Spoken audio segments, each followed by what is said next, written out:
Terror in the Bay, The Shadow of the Zodiac, written by David Fincher. Northern California, late 1960s. A time of peace and love, yet beneath the surface a sinister force was brewing. A shadow fell over the sun-drenched streets of San Francisco. The city, known for its vibrant culture and scenic beauty, was about to be gripped by an unprecedented wave of terror. Fear, like a chilling fog, seeped into the hearts of its residents. The once lively streets became haunted by the spectre of an unknown predator. The Zodiac Killer had arrived.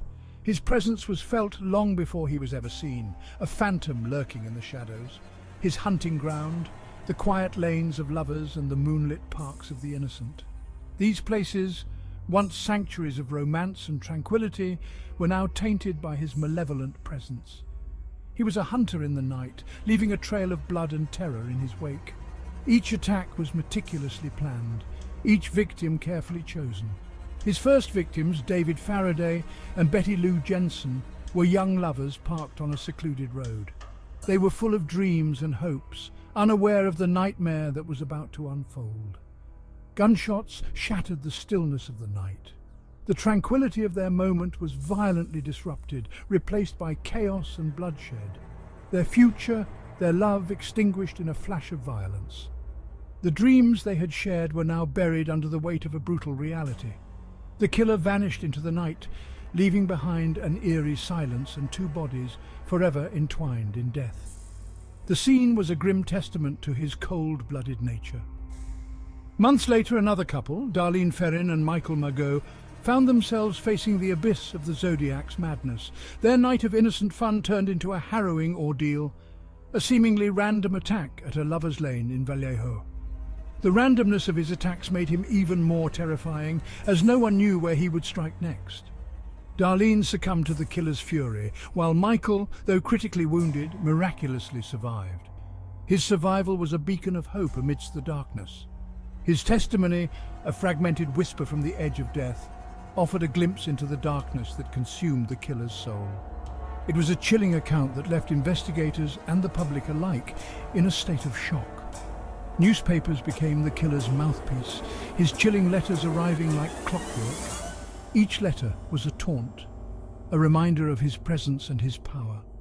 Each one a macabre puzzle box filled with cryptic symbols and boasts of his gruesome deeds. The letters were a twisted game, challenging the authorities to catch him if they could.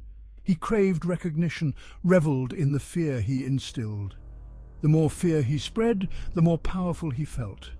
The letters were signed with a chilling symbol, a crossed circle, the Zodiac's mark, a brand seared onto the soul of the Bay Area. This symbol became synonymous with fear, a constant reminder of the terror that lurked in the shadows. Investigators worked tirelessly, piecing together clues, trying to anticipate his next move. The community, gripped by fear, looked to them for answers, for a sense of safety that seemed increasingly elusive. Families mourned their lost loved ones, their grief a stark contrast to the killer's cold detachment. The city itself seemed to mourn, its vibrant spirit dimmed by the shadow of the Zodiac. Yet, amidst the fear and the mourning, there was a glimmer of hope. The community's resilience shone through, a testament to the human spirit's ability to endure even the darkest of times.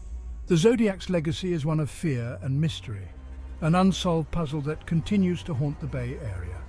His identity remains unknown, his motives a subject of endless speculation, but the city moves forward, carrying the weight of its past while striving for a brighter future.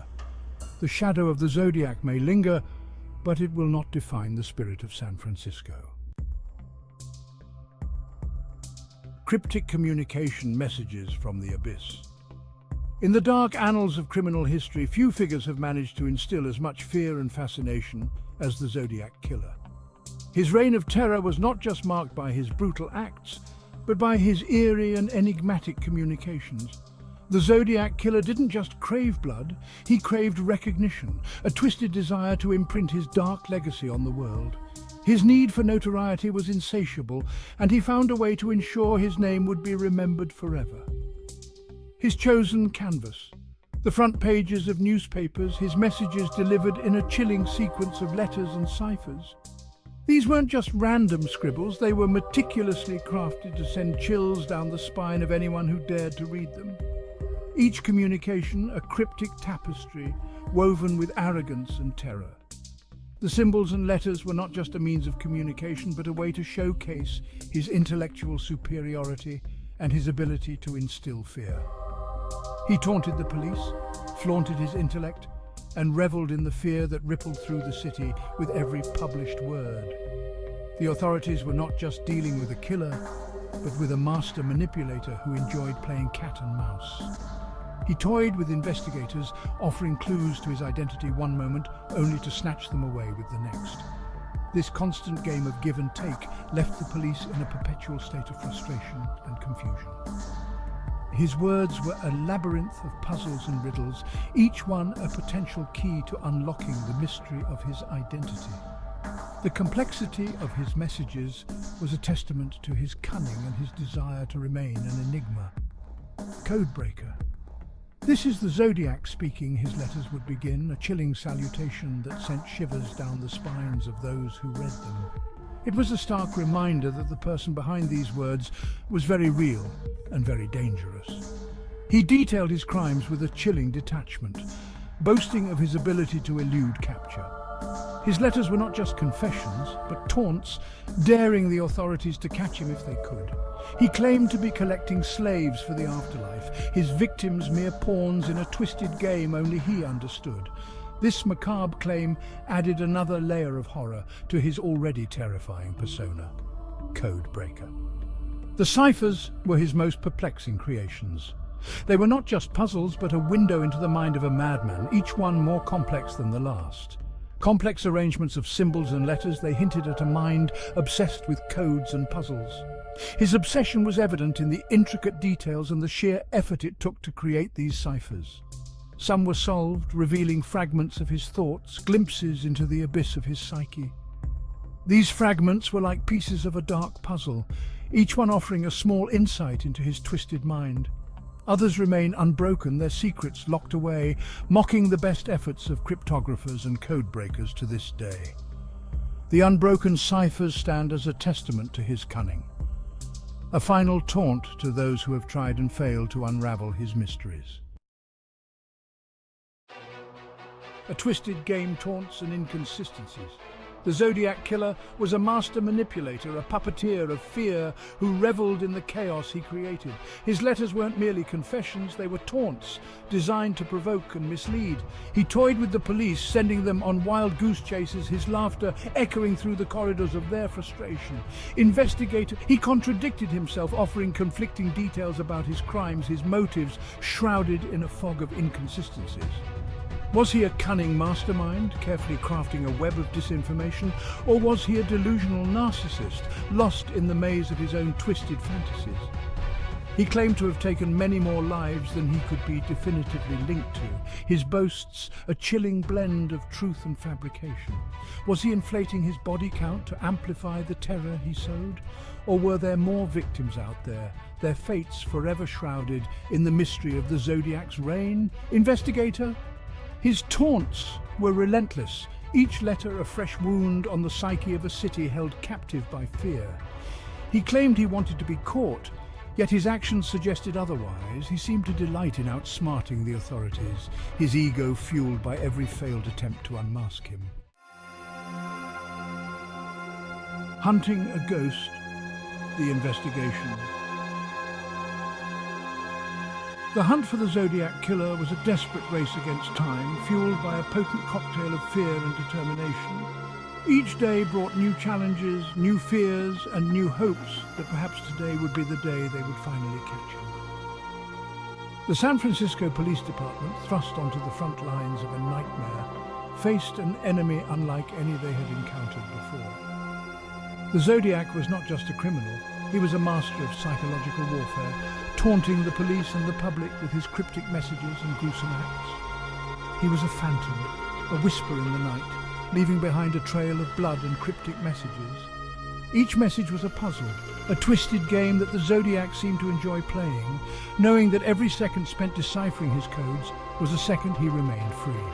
Investigator detectives, their faces etched with fatigue and frustration, pored over every clue, every detail, desperate for a break in the case. They worked around the clock, driven by a relentless need to bring the killer to justice, yet always feeling like they were chasing shadows. They chased down countless leads, interviewed hundreds of suspects, each dead end a blow to their dwindling hope. The Zodiac's ability to vanish without a trace after each attack left them questioning their every move, wondering if they would ever catch a break. The pressure was immense, the weight of a city's fear resting heavily on their shoulders. Every unsolved murder, every unanswered question added to the growing sense of urgency and despair among the investigators. The media frenzy surrounding the case only added to the pressure. Reporters hounded the police for updates, sensationalizing every detail, and often spreading fear and panic among the public. Every newspaper article, every television report served as a stark reminder of their failure to unmask the killer. The headlines screamed of their inability to protect the citizens, and the constant media scrutiny was a relentless reminder of the stakes involved. The public, hungry for answers, demanded justice for the victims and an end to the reign of terror that gripped their city. Protests and public outcries became common, with citizens demanding more action, more results, and more transparency from the police. Investigator. Despite their best efforts, the Zodiac always seemed to be one step ahead. His ability to elude capture, as frustrating as it was terrifying. Each failed stakeout, each missed opportunity was a bitter pill to swallow for the dedicated detectives. He was a master manipulator, a phantom who delighted in exploiting their every misstep. His taunting letters and cryptic messages were not just clues, but psychological weapons, designed to mock and demoralize the investigators. The investigation dragged on, years turning into decades, the case growing colder with each passing day.